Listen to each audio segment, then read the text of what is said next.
제주도청 공무원이 건설업체로부터 뇌물을 받은 혐의로 구속돼 재판에 넘겨졌습니다.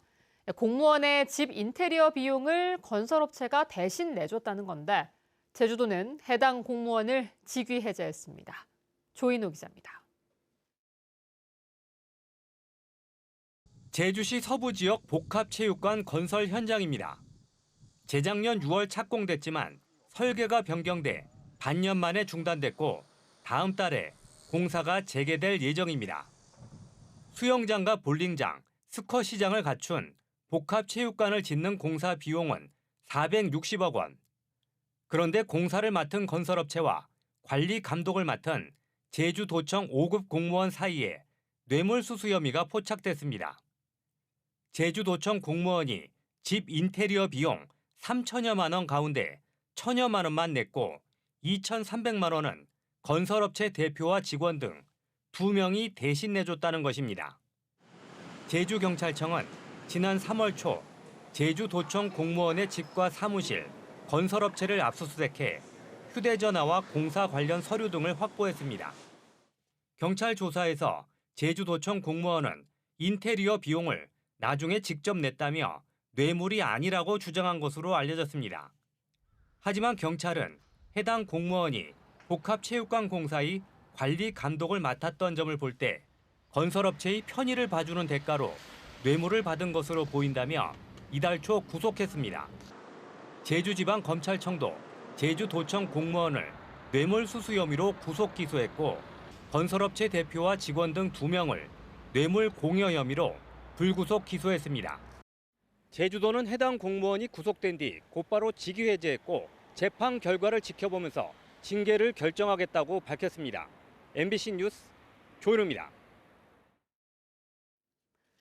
제주시의 한 여관에서 또다시 고독사한 것으로 추정되는 시신이 발견됐습니다. 이 여관은 영업을 중단한 지 5년 이상 됐지만 시신이 발견된 곳에서는 여전히 사람이 살고 있습니다. 권혁태 기자가 보도합니다. 제주 시내 한 여관. 이곳 3층의 한 객실에서 70대 남성으로 추정되는 시신이 발견됐습니다. 제주시가 기초생활수급자를 대상으로 하는 방문조사에서 연락이 닿지 않자 경찰과 함께 강제로 문을 열고 들어가 발견했습니다. 경찰은 이 남성이 지난 2019년 3월 이후 진료 기록이 없고 방 안에서 발견된 수첩과 달력 등의 표기를 바탕으로 숨진 지 5년쯤 된 것으로 보고 있습니다. 숨진 남성이 발견된 여관은 일본인이 소유주로 폐업 신고는 하지 않았지만 2019년부터 사실상 영업을 중단한 것으로 알려졌습니다. 그러나 여전히 여관에서 거주하는 사람들이 있는 상태입니다. 내가 이때 2002년도부터 있었는데 저 전기도 끊치고 뭐 테레비도 안 나오고 뭐 물도 숨진 남성에게 지급되던 매달 30만 원의 기초생활수급비는 연락이 끊기면서 지난 2020년 8월부터 중단된 상태. 매년 현장 방문을 나올 때마다 문이 잠겨 있어 생존 여부를 확인하지 못했던 것으로 알려졌습니다. 앞서 지난 4월에도 제주 시내 한 폐업 모텔에서 70대 시신이 발견되기도 했습니다. 당시 숨진 사람에게도 계속해서 기초생활수급비가 지급돼 논란이 일자 전수조사가 이루어졌지만 이번 사망자는 조사 대상에 포함되지 않았습니다. 경찰은 부검을 통해 숨진 사람의 정확한 신원을 확인할 예정입니다. MBC 뉴스 권혁태입니다. 제주의 한 길거리에서 흉기를 들고 시민들을 위협한 20대 남성이 경찰에 체포됐습니다. 이 남성은 조현병을 앓고 있는 것으로 확인돼 경찰이 긴급 입원 절차를 밟고 있습니다. 이소현 기자입니다. 제주 시내 한 오피스텔 앞, 한 남성이 흉기를 손에 들고 허공에 휘두릅니다. 주민이 놀라 뒷걸음치자 손짓을 하며 위협적인 행동을 보입니다. 자동문 앞에서도 사람들이 오기를 기다리며 흉기를 계속 휘두릅니다. 잠시 후 방패와 조끼로 무장한 경찰들이 계단과 승강기로 나눠 올라가고 남성을 체포해 나옵니다. 2만 원 팔가지고 헛갈이었던 경찰도 내린 것 같다고. 흉기 난동이 벌어진 건 어젯밤 9시쯤. 신고를 받은 경찰은 최고 경계 단계를 발령하고 대응에 나섰습니다.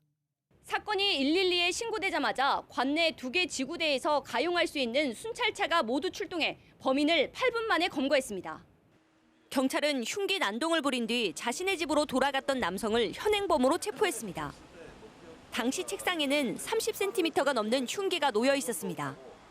층수에 있는 호실을 일일이 확인하던 중에 바로 그 용의자가 있는 주거지를 빠르게 저희들이 확인하고 그 주거지에 진입한 다음에 용의자 상대로 추궁해서 시인받고 바로 현장에서 체포하게 된 그런 상황입니다. 경찰 조사 결과 이 남성은 당시 술에 취해 있었으며 조현병을 앓고 있는 것으로 전해졌습니다. 경찰은 남성을 특수협박 혐의로 입건하고 응급 입원 절차를 밟고 있습니다. MBC 뉴스 이소연입니다. 요즘 제주에서 음주운전 사고가 나면 음주 사실을 숨기려고 달아나려는 시도가 끊이질 않습니다. 50대 여성이 음주 사고를 낸 뒤 달아나려다가 시민들에게 붙잡혔는데 지난달부터 비슷한 사례가 이어지고 있습니다. 인기 가수 김호중 씨 사례를 모방하고 있다는 지적이 나옵니다. 김항석 기자입니다. 칠흑 같은 어둠이 깔린 새벽. 갑자기 자동차 전조등 불빛이 보이더니 빠른 속도로 달리던 승용차 한 대가 상가 건물에 들이받습니다. 차량의 범퍼는 떨어져 나갔고 상가 테라스의 난간도 부서졌습니다. 인도에 보행자들이 있었다면 큰 인명피해로 이어질 수 있었던 아찔한 상황이었습니다. 사고 차량은 중앙선을 넘어 인도를 침범한 뒤 가게 테라스를 들이받고 나서야 멈춰섰습니다. 사고가 발생한 건 오늘 새벽 0시 50분쯤. 제주시 연동의 한 도로에서 만취 상태로 운전을 하던 50대 여성이 상가 건물을 들이받은 겁니다. 이 여성은 사고 직후 택시를 타고 달아나려 했지만 사고를 목격한 시민들이 붙잡았습니다. 택시 문을 닫지 못하게 막고 차에서 내린 여성이 경찰에 체포될 때까지 자리를 지켰습니다. 경찰의 측정 결과 혈중 알코올 농도는 0.13%로 면허 취소 수준이었습니다. 상황이 음주한 것 같은 게 걸음걸이를 보니까 그래서 그냥 택시 문 못 닫게 막았고 택시 기사님한테도 혹시 위험하니까 내리라고 이렇게 요청드렸었고요. 이처럼 제주에서 음주 사고 이후 도주하는 경우가 잇따르고 있습니다. 지난 20일에도 제주시 한 도로에서 40대 남성이 음주 사고를 내고 근처 과수원으로 달아났다 소방 드론 수색으로 30분 만에 검거됐습니다. 이보다 앞서 지난달에는 한라산 516 도로에서 술을 마시고 운전을 하다 사고를 낸 뒤 달아났던 40대가 뒤늦게 붙잡히기도 했습니다. 인명피해가 없을 경우 달아나면 음주운전 혐의를 피하고 상대적으로 형량이 가벼운 사고 후 미조치 혐의가 적용된 김호중 사건을 모방하고 있다는 지적이 나옵니다. 현장에서 도주를 하게 되면 뺑소니 혐의가 상황에 따라 적용될 수 있고 그렇게 되면 5년 동안 면허 취득에 제한이 되기 때문에 도주를 했다고 하여 처벌을 피할 수 있는 것은 아닙니다. 경찰은 음주 사고를 낸 50대 여성을 도로교통법 위반 혐의로 입건하고 정확한 사고 경위를 조사하고 있습니다. MBC 뉴스 김항섭입니다. 전기차 화재에 대한 불안감이 확산되고 있는 가운데 빌라에서 전기차 차고지 증명을 거부하는 일이 발생했습니다. 제주도청 홈페이지에는 최근 제주 시내 모 빌라 주민들이 새로운 입주자에게 전기차 차고지 증명과 충전시설 설치 동의를 거부했다는 글이 올라왔습니다.